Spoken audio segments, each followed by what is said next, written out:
अंजना ओम कश्यप, आप अच्छी तरह से जानते हैं जब भक्ति में लीन थी तो अपनी खबर का आगाज़ जैसे करते हैं। मैंने कहा कि मैं Rashid Zaheer online news India, उन्होंने कहा अंजना ओम मोदी, यानी कि अंजना ओम कश्यप की जगह मोदी निकल गया। होता यह है कि जो मन में होता है वही निकल जाता है। बहरहाल, लेकिन उसके बावजूद कभी कभी जब पत्रकार की अंतरात्मा जागती है और ज़मीर सामने खड़ा होकर कहता है कि तू क्या कर रहा है, तो बाज़ मर्तबा पत्रकार फिर अपने अंदर का वो लावा निकाल कर दिखाता है कि जिससे बड़े बड़े मनसब पर बैठे नेता अभिनेता लड़खड़ा जाते हैं। ऐसा ही हुआ भारतीय जनता पार्टी के प्रवक्ता भाटिया जी के साथ। जब अंजना ओम कश्यप ने पूछा कि बिल्किस बानो के बलात्कारियों को वापस जेल कब भेज रहे हैं आप, जवाब नहीं बना, सीधे 84 में पहुंच गए। सिख दंगे के बारे में बात करने लगे और अंजना ओम कश्यप ने फिर क्या किया कि जितने भी वहाँ लोग मौजूद थे, वो जो भी होते थे, वो चाहे उनके स्टूडियो के बंदे हों या बाहर के कोई दर्शक हों, सबको खड़ा कर दिया और लामबंद कर दिया गौरव भाटिया के खिलाफ।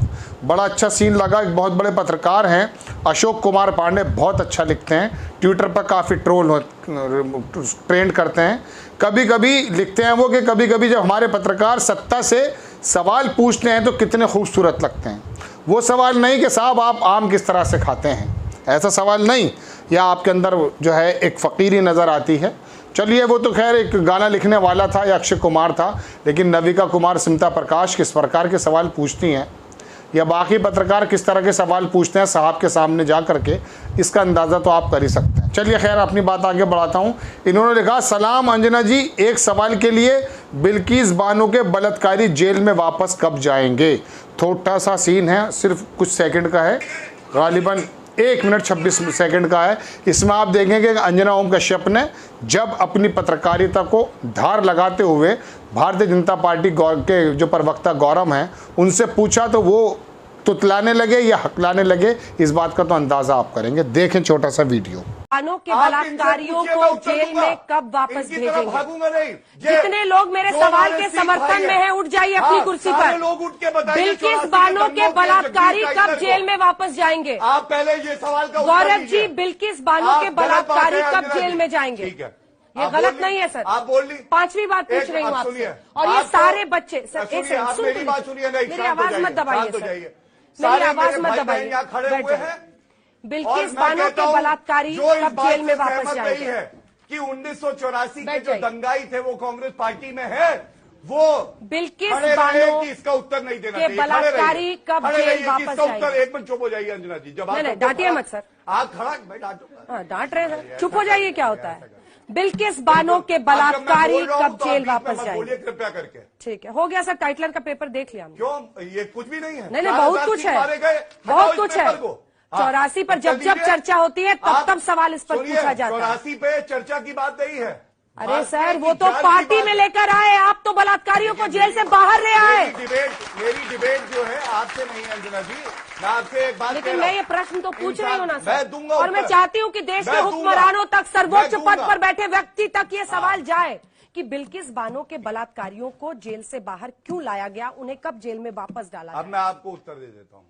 वीडियो आपने देख लिया दर्शकों कि किस तरह से अंजना ओम कश्यप ने जब कहा, चूंकि महिला का सवाल था, पूछना भी चाहिए था और अच्छा भी लगा, लोगों ने तारीफ भी की। मैं आपको सच बताता हूं दर्शकों, मीडिया अगर सिर्फ 4 महीने अपना काम करने लगे सही तौर पर, तो ये जो इमेज बनाई है और प्रोपेगेंडा के जो जादूगर बने हुए हैं कोई महामानव, पता चल जाएगा कि ज़मीन पे हालात क्या हैं।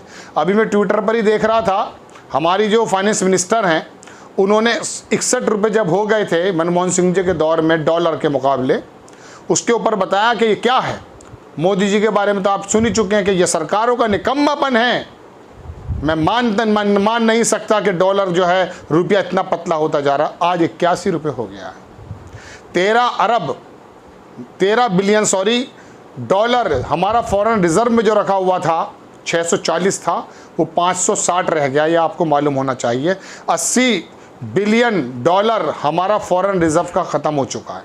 उसमें 13 बिलियन डॉलर जो है वो सिर्फ इस बात के लिए खर्च किया गया अभी पिछले दिनों कि हम रुपया ख़रीदा गया उससे, ताकि रुपया कमज़ोर ना हो, वरना अब तक ये 85-84 होता।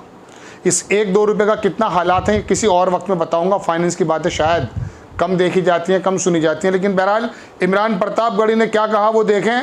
इमरान प्रतापगढ़ी जो कांग्रेस आई में चले गए, राज्यसभा के मेंबर भी हैं, उन्होंने लिखा कि पत्रकार जब जनपक्षीय सरोकारों के लिए अड़ जाता है तो सत्ता के बड़े बड़े पैरोकार हकलाने लगते हैं। बिल्किस बानो के बलात्कारी फिर कब वापस जेल जाएंगे? इस सवाल के लिए धन्यवाद। बात ये चल रही है दर्शकों कि जब अंकिता का मर्डर या रेप कुछ भी, बहरहाल वो भी चूंकि विचाराधीन है, उसमें जांच चल रही है, हुआ है भारतीय जनता पार्टी के बड़े नेता के बेटे के माध्यम से, जैसा कि आरोप है, जब वहाँ पर चुप हो जाती है ना सत्ता, और बलिया के अंदर जब विशेष समुदाय के पकड़े जाते हैं, उनका हंगामा होता है, तो यहाँ पर जब ये देखते हैं कि बिल्किस बानो के बलात्कारियों के गले में तो पड़ती हैं मालाएँ, और कोई दूसरे विशेष संप्रदाय का कर जाए, मैं तो चाहता हूँ उसे फांसी चरेआम होनी चाहिए अगर वो विशेष संप्रदाय का है, क्योंकि उसका संविधान भी उसको गलत कहता है और उसका धर्म भी उसको गलत कहता है। बहरहाल अपनी बात पर आता हूँ कि जब बलात्कार के बारे में पूछा गया तो इनसे जवाब नहीं बना। अब बात चलती है सिर्फ पत्रकारों की कि जब पत्रकार उठता है तो क्या बात कहता है। प्रशांत टंडन है, उन्होंने एक बात लिखी, इन्होंने कहा ना गौरव भाटिया ने कि 84 के दंगे, यानी कि इनसे सवाल करते हैं कि आम चाहिए, ये केले की बात करने लगते हैं। इनसे कहते हैं कि दूध चाहिए, ये बात गोबर की करने लगते हैं। ये जहन में कहाँ से आ गया है इनके, इसको मालूम नहीं है, और आपको और हमें सबको भटकाने की कोशिश की जाती है। इस टाइम डॉलर के बारे में आपने कितनी बात सुनी है। इसी अंजना ओम कश्यप ने, मोहम्मद जुबैर ने ट्वीट किया है 2013 के बाद 2022 चल रहा, डॉलर के बारे में एक शब्द नहीं कहा है। और उससे पहले क्या मामला था? उससे पहले मामला यह था कि रोज़ाना डॉलर के बारे में सुधीर चौधरी भी और अंजना ओम कश्यप भी रोज़ाना सरकारों को घेरा करते थे।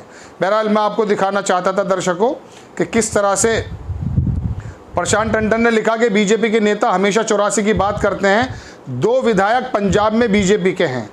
84 के बाद कांग्रेस के 5 मुख्यमंत्री रह चुके हैं पंजाब में। सिखों ने बीजेपी पर कभी विश्वास नहीं किया, सिखों के हिमायती हैं, तो जब से बीजेपी बनी एक भी सिख को पंजाब बीजेपी का अध्यक्ष क्यों नहीं बनाया गया।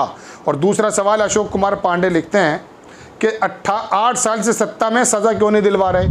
अगर आप सिनेरियो चेंज करके बिल्किस बानो के बलात्कारियों का जिक्र ख़त्म करके अगर 84 पर आना चाहते हैं तो आप बताइए 8 साल से सरकार में आप हैं, आपने कांग्रेस के वो नेता भी अगर हैं, उन्हें जेल में क्यों नहीं भेजा।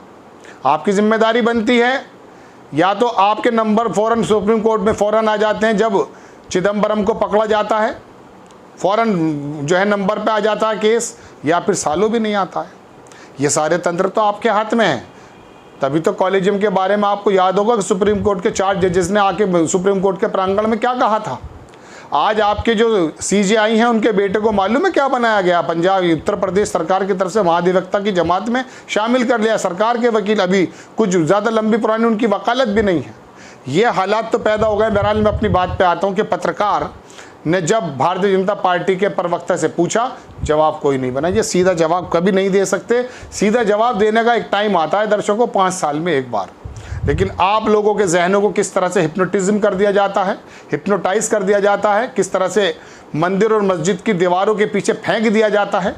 मेरे शब्द हो सकता है बहुत कठोर हों, बहुत सख्त हों, लेकिन हकीकत तो यही है। उस समय आप ये नहीं पूछते, ये नहीं सोचते कि लंका में सारे 52 गज के हैं। मानिए मेरी बात, कांग्रेस आई भी इसके अंदर दूध की धुली नहीं है। एक ज़माने तक सत्ता उनके हाथों में रही है, कम ज़्यादा कंपैरिजन किया जा सकता है, लेकिन हालातों में तो कभी सुधार नहीं आया था, ना उस वक्त ना अब। क्यों? क्योंकि 5 साल के अंदर आपको ज़रूरी मुद्दों से हटा करके किसी ऐसे मुद्दे में लगा दिया जाता है। पिछले 30 वर्षों से तो जनसंघ जब से ख़त्म हुआ, भारतीय जनता पार्टी आई है, एक बाबरी मस्जिद का मामला बना था, अब तो वो भी ख़त्म हो गया। अब दूसरी चीज़ें हैं। अब मूल्य को टाइट पेज क्यों ज़्यादा करना ज़रूरी है? अरे जहाँ मूल्य है वहाँ टाइट कर दो, बाकी देश में तो समझ लो क्या करना है। आंध्र प्रदेश है, मध्य प्रदेश है, तमाम जगहें हैं, केरल है और आसाम है और बंगाल है, तमाम जगहें हैं। दर्शकों, कहने का मतलब ये है कि जब पत्रकार की अंतरात्मा जागती है तो भारतीय जनता पार्टी का तेज तर्रार या लुकनत वाला या जैसा भी मान सकते हैं आप, प्रवक्ता को कोई जवाब सूझता नहीं है और फिर उसको पत्रकार गरिया देती है। ये पत्रकार अगर लामबंद होकर के सही, सच्ची और बिल्कुल ओरिजिनल ज़मीन से रिपोर्ट आपके सामने भेज दें तो आपने हिप्नोटाइज नहीं होंगे, आपको हकीकत पता चल जाएगी। लेकिन 2014 के बाद जब प्रधानमंत्री नरेंद्र मोदी जी बने तो 1 या 1.5-2 महीने बाद सबसे पहला बड़ा काम हुआ है, वो आपको मैं कई बार बता चुका हूँ। चैनल 18 खरीदा गया मुकेश अंबानी के माध्यम से और जी न्यूज़ के बंदों को भेज दिया गया राज्यसभा, और अरुण पुरी साहब आज तक के और इनके क्या हालात हैं वो आपको पता हैं। और बाकी अब ये तमाम दूसरे घराने आए गए हैं, चूँकि ज़बान और ज़बानें ही छीन ले गई हैं। जो आपको बताने की जिम्मेदारी थी वही चाटुकार बन गए हैं। शिष्ट रूप से शिष्टाचार के साथ सवाल बहुत सूखे और ठंडे लफ्ज़ों में सर्द लहजे में पूछना था, रीढ़ की हड्डी को सीधा करने, वो तो ज़मीन पर लेट गए पत्रकार। बहरहाल अंजना ओम कश्यप की ये बात बड़ी काफ़ी ट्रेंड कर रही है कि भारतीय जनता पार्टी के प्रवक्ता को कुछ सूझा नहीं, कुछ बना नहीं, और हकलाने लगे और बताने लगे कि साहब क्या होना है। आपको खबर कैसी लगी अपनी राय कमेंट्स बॉक्स में ज़रूर दीजिएगा। चैनल को सब्सक्राइब कीजिएगा, शेयर कीजिएगा। नेक्स्ट टाइम किसी खबर के साथ आता हूँ। जय हिंद।